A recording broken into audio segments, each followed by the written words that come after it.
welcome back everybody down to the K Drive podcast. My name is Denver K, your host, and I'm here with Cameron Anderson. And today we do have a great topic of the UFC. Now, I wanted to talk about today was the loyalty between Joe Rogan and Dana White. Cam, do you know who those people are? I've seen Joe Rogan here and there. Now, the reason I want to talk about their loyalty is because Joe Rogan is a very prominent member. Well, they both are actually. But inside of or outside the UFC, Joe Rogan has a podcast named The Joe Rogan Experience. Have you watched any of that, I've seen clips of it on social media platforms, so yes. Well, what you might have seen, what you might not, he's had some very controversial takes. Like what kind of takes, Denver? Well, back in 2022, he was caught saying the N-word multiple times while on his podcast. That is a no for me, Denver. How about you? Yeah, that's a very big no for me. But even with this, the relationship that Dana White and Joe Rogan have is so strong that they've been together since 1997, working together and becoming friends, more like brothers really, having that relationship, building back and forth. But Dana White actually threatened to quit his position as president of the UFC when he heard that they were wanting to take Joe Rogan off the commentary table.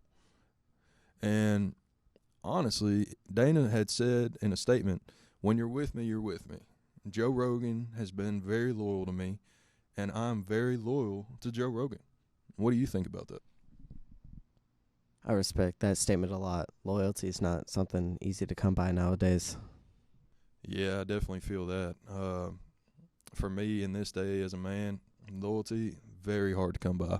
I mean, it's one of the top tier things that I think every man should be able to have, whether it be with a friend, a brother, a sister, or inside a company somewhere. Don't you think? Yes, sir, I do.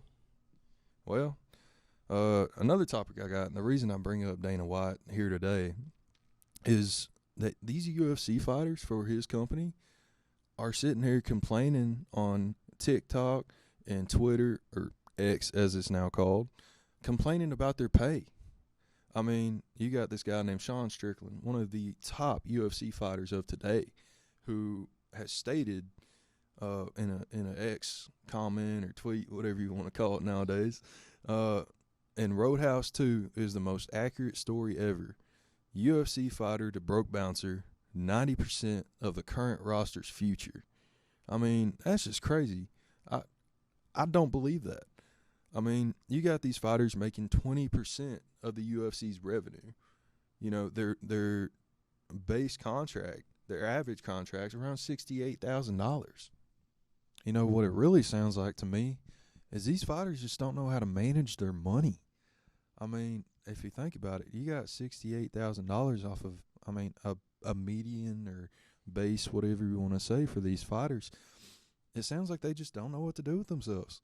They just keep on buying these fancy cars, keep on going to these luxurious restaurants, staying in the best hotels in Las Vegas while they're fighting, even while they're not, going on vacations and whatnot.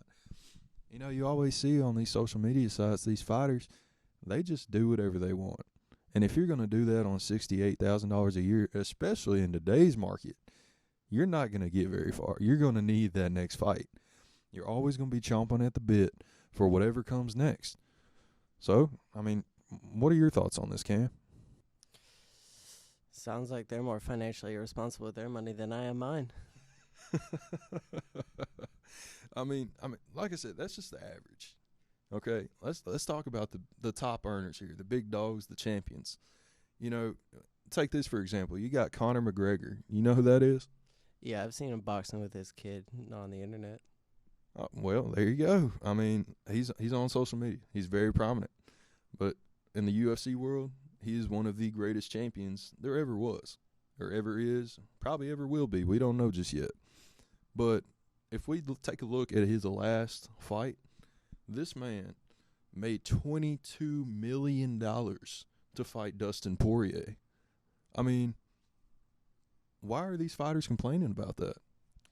Honestly, I have no clue. It sure seems like they make bank.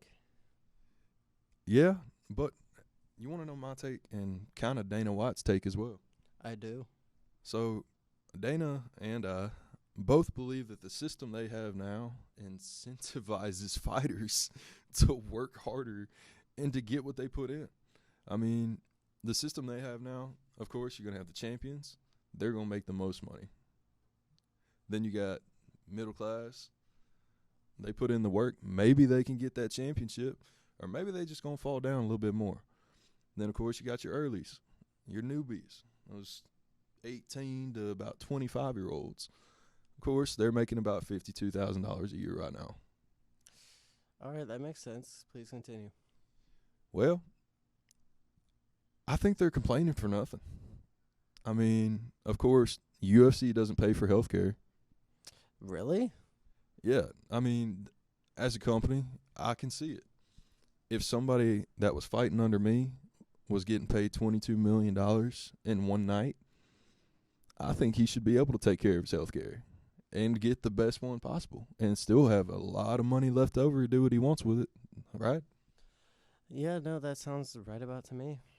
And even if they do have families or people they got to take care of, you know, you as a fighter, you have to pay for your training camps. You got to pay for your coaches. And you got to pay for any other expense that might come when it comes to fighting.